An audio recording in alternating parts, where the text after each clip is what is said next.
Welcome to Traverse PC's web seminar on working with GIS files. How do you interface with those folks out there that are working in GIS, or if you're working in GIS yourself, how do we do that? So that's what we're looking at here today. I want to start with your resources. I want to make sure you know how to get access to everything that you need.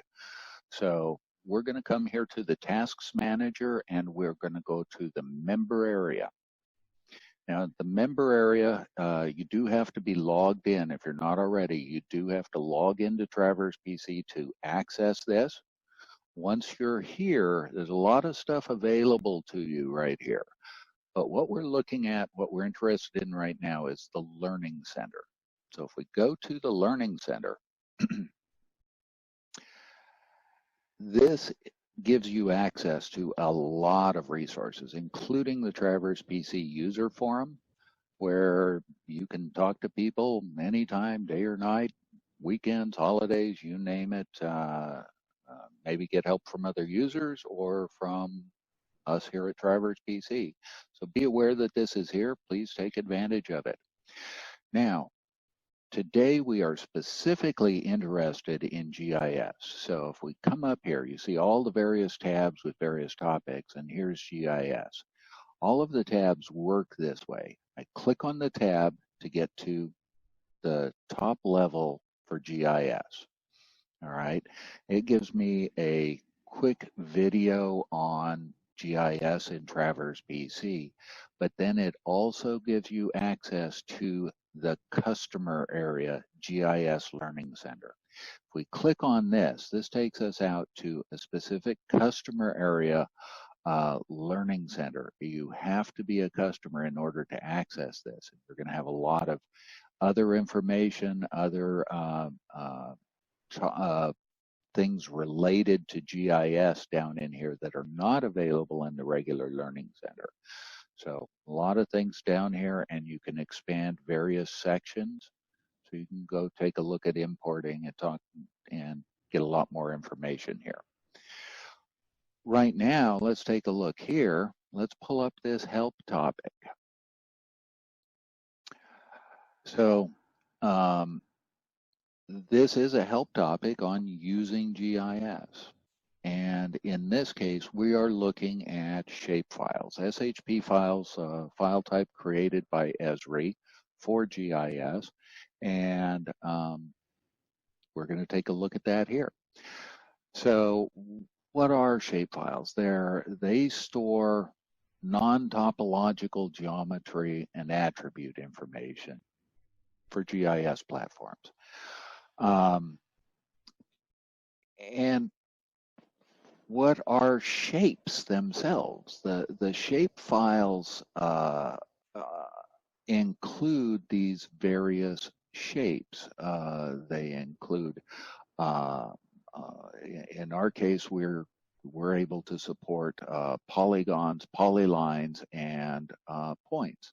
So various shapes are contained. Now, an SHP file, a shape file, will always have subsidiary files that have to be there in order for it to be read properly. You have to have, besides an SHP, you have to have an SHX and a DBF. Those are the minimums. Now, your files may come with more files than that. So here is the SHP file, here is the SHX file, and here is the DBF file. Notice that there are other files here, including possibly projection files. All right, so there are a lot of subsidiary files that may be there. If you get a shapefile from somebody, make sure you get all of those other files with it, or it won't be able to be read properly.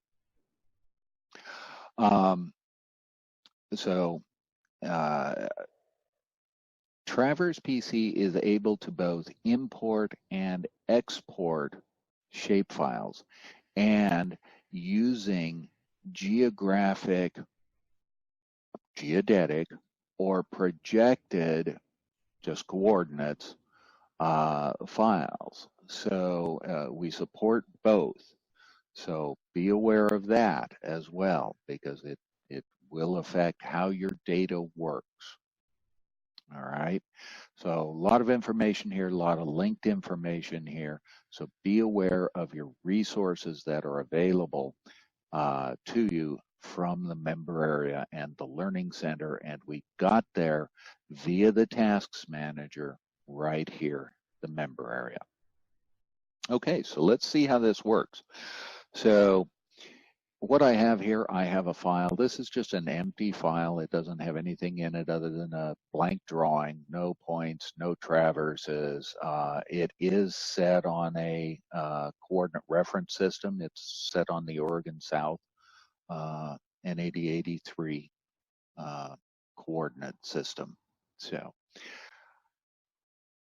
the shapes that are supported in shapefiles, polygons, polylines, those are a great match with Traverse PC's traverses.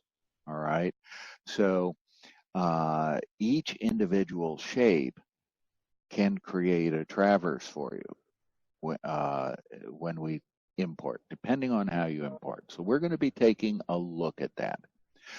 These shapes are a great fit with traverses.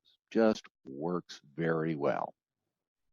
So let's take a look at this. We're going to start by importing a shapefile. So I'm going to go to File, Import.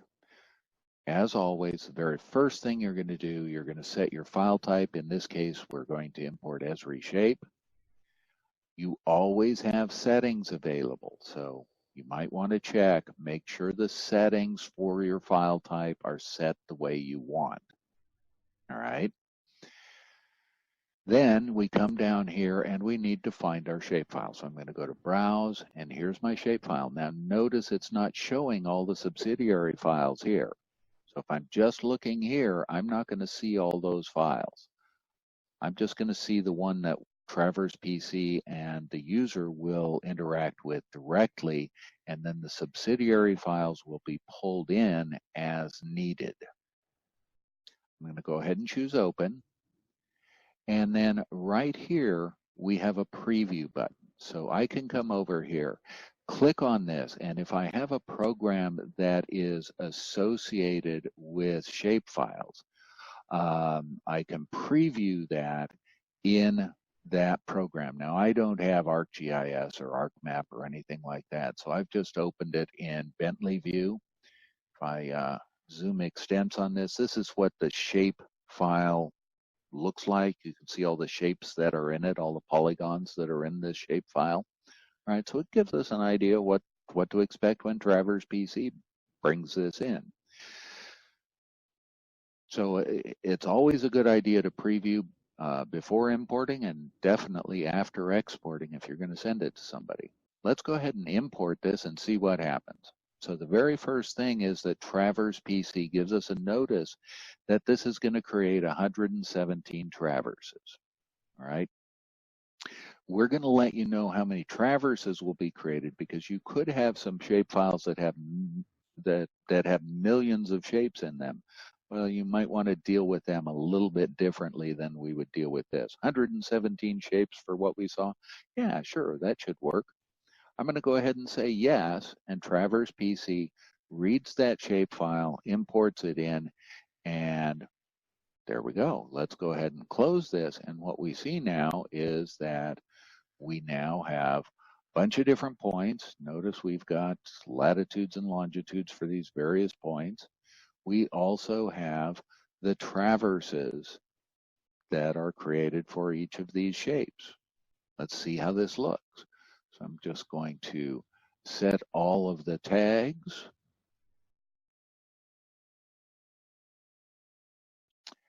And we come over here, and that looks pretty much like what we saw in Bentley View. So we have now imported these various shapes. They are now in traverses, just like you work with traverses. If I come over here and untag a bunch of traverses, they'll disappear from the drawing, just like any other traverse. So we have these points in here. we can do whatever we need to do with these points. Now let's see if this makes sense. What we've got here, let's just see if it makes sense as far as did it get positioned properly. So now, you know, right now all I know is this looks pretty good. It looks pretty much like what we saw in Bentley View, but you know, how do we know it's where it ought to be? Is it in the right place in the world? How are we going to check that? Well, the way I check it is I export to Google Earth. Now, with Google Earth, you know, I probably don't want to see all that black. So I'm going to come over here, just going to change how these are displayed. So I'm going to select all and go into our Traverse drawing settings. And I'm just going to change the color and the line weight. This is going to make it a lot easier for us to see when we bring it into Google Earth. I kind of like the fuchsia stands out pretty good. So let's just go ahead and choose OK. So now it's set that way. So we ought to be able to see this very easily in Google Earth. So let's go now. We'll go to File, Export. And let's not save yet. I don't want to export Esri. I want Google, let's do a Google KMZ file. Once again, you can check your settings, however you want to set your settings here. And by the way, all of your settings, Traverse PC remembers the way you last used it. So you don't necessarily need to set it every time, but if your import or export does not go the way you expect, go back and check your settings. All right, let's just go ahead and export this. And I told it that I wanted to preview it after exporting, so it automatically opens my Google Earth and flies me into the project. And now, yeah, there's that lake, there's that lake. Okay, looks like this is the way it ought to be. Okay, so yeah, it looks like we've got the right coordinates for this data. Good, that's a good step. But now we've just verified it. So, all right, let's close this. No, we don't need to save that. So we've just we've imported a shapefile and we've exported it to Google Earth, and everything's looking good. All right. Now, this was importing a shapefile in just importing a shapefile. All right. This gave us all the points. It gave us all the traverses, etc. All right. Let's take a look now at another method here. Let's go back to the traverses and let's just turn off all the traverses. All right. Come back to the drawing. Now, we just imported into a survey. Now let's take a look at what happens if we import into a drawing. All right. First thing I'm going to do, I'm going to go into layers here, and I am going to create a new layer called SHP. All right, so I've now got this new SHP layer, and I'm going to make that the current layer. All right, so that is now my current layer. Close this, and I'm going to go to Tools and Import Data into Drawing. Sure, let's go ahead and save at this point. Okay, and once again, choose the file type. And we're coming into a drawing, so there's a lot fewer options here. Check your settings, whatever you want as far as your settings. Browse for your file, choose it, and import. All right, notice that really happened quickly. I don't need to go tag traverses, etc., because this just created polylines. All right. So this does not create your traverses. So this is, less resource intensive. If you know that you only need a portion of this, let's say your file that you're importing would create 1 million different traverses. Well, maybe you come here and you import it into the drawing, and then you could selectively say, I want this polygon. So I could right-click that polygon and convert it to survey to create points and traverses. All right. So that's how you can deal with those more complex shape files.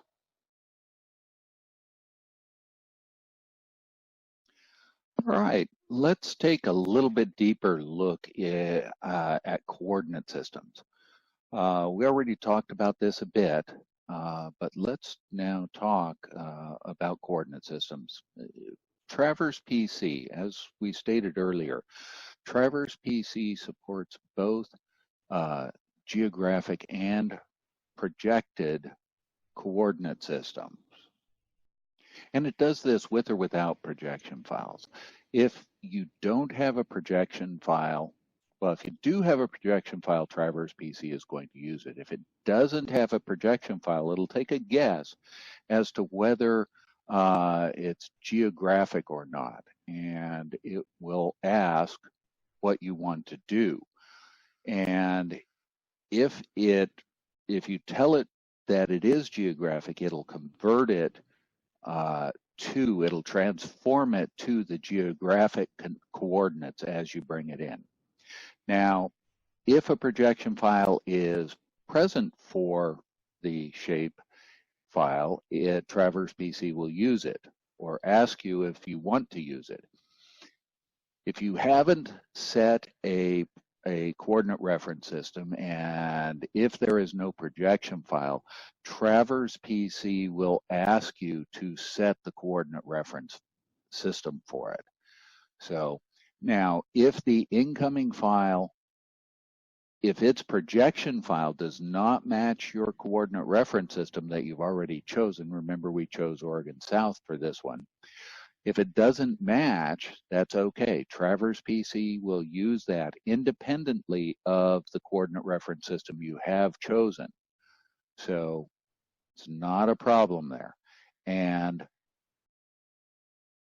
if your survey doesn't have a coordinate reference system, Traverse PC prompts you to use the projection as the coordinate reference system for the project. So projection files can also be used as CRS files. So as you should know from previous seminars and information, when you go to choose the coordinate reference system and you browse for those files, it's looking for CRS files, it's looking for PRJ files as well. You can see that here. So you can choose a projection file as your coordinate reference system for your project. So I could browse to wherever my shape file is, choose its projection file as I'm setting up my project, and then everything is set up to match when I bring in my shapefile, or I can just wait and bring in my shapefile, and Traverse PC will ask if I want to use that projection for the entire survey. Okay, so we're trying to make it as easy as possible to handle all of that stuff.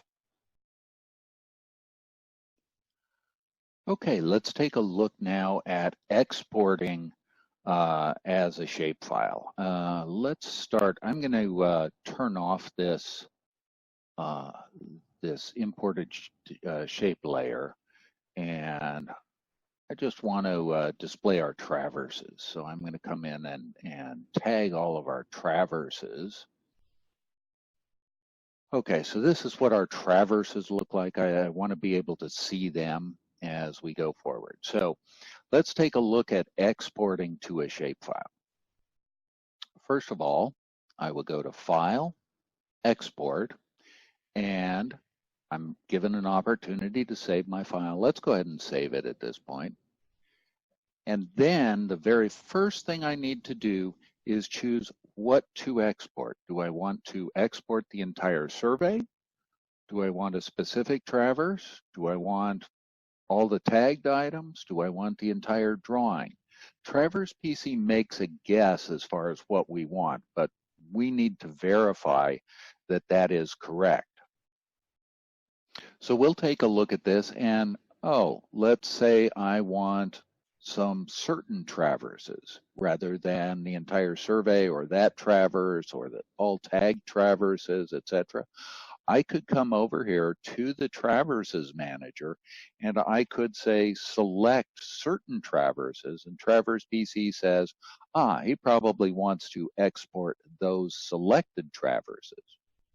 I could even go, if I chose to, I could go to the points manager and just select certain points to export.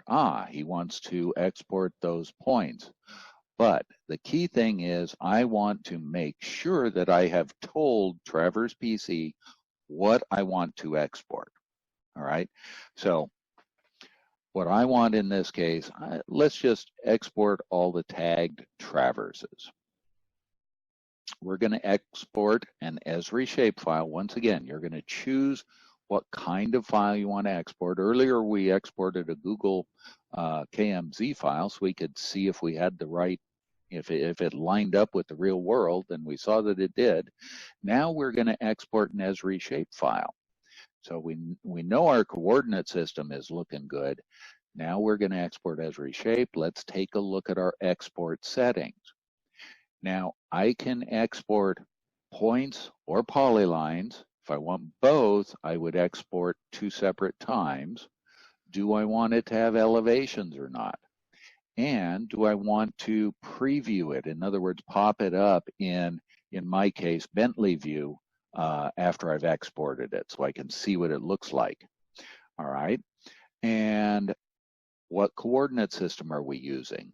Well, we're on a projected coordinate system. Let's leave it there. If we chose geographic, it would export the geographic positions rather than the projected positions, or we just want local coordinates, we could do that as well. Totally up to you what you export. All right, I'm going to choose OK here, and then I give it a file name to export. I go ahead and export that file. And because I told it that I wanted to preview it once I was done, it goes and it automatically opens this file in my Bentley view. So I can now see, okay, here's those traverses that I had in Traverse PC that I have chosen to export. So keep in mind, you can export various parts of your survey, whether it's certain traverses or the entire survey or certain points or the drawing itself. Up to you what you're going to export. I've previewed it, so now I could send it over to my client who needs the shapefile for their GIS system. So that's how that works. All right. So we try and make it as easy as possible, give you all the flexibility you need to get the results you need. And constantly working on this stuff, so everything should keep getting better. So that's about it for our web seminar for today. I do want to wrap up by reiterating a couple of things. One, if you're not aware of this, anytime you're in a dialog box like we were just in this Esri shape export settings, if you don't know what it's asking you here, like it's talking about the coordinate system, well, what do we mean here? If you don't know, hit your F1 key on your keyboard and that should pop up the help topic that should give you more information on what you want or possibly link you to another topic that gives you more information. So be aware of that. Anywhere in Traverse PC, you can hit your F1 key to get help on whatever it is that's active. All right. So resources, that is an excellent resource for you. Just hit your F1 key from anywhere in the program. All right. Also, in the Tasks Manager, learning guides are at the bottom. We don't have one that's specific for this one, but be aware that they're down here and take a look there. So learning guides are step by step, working you through various things. Okay. But also, very important, remember the member area. All right. Gives you access to the Learning Center, which gives you access to a lot of resources here, whether it's learning guides, the Traverse PC user forum, the quick start guide, whatever we have for you, it's available to you here. So keep that in mind. All right. And that about does it for this web seminar on working with GIS. So I hope you enjoyed it. I hope you learned a lot, and I look forward to seeing you next time. Thank you for joining me.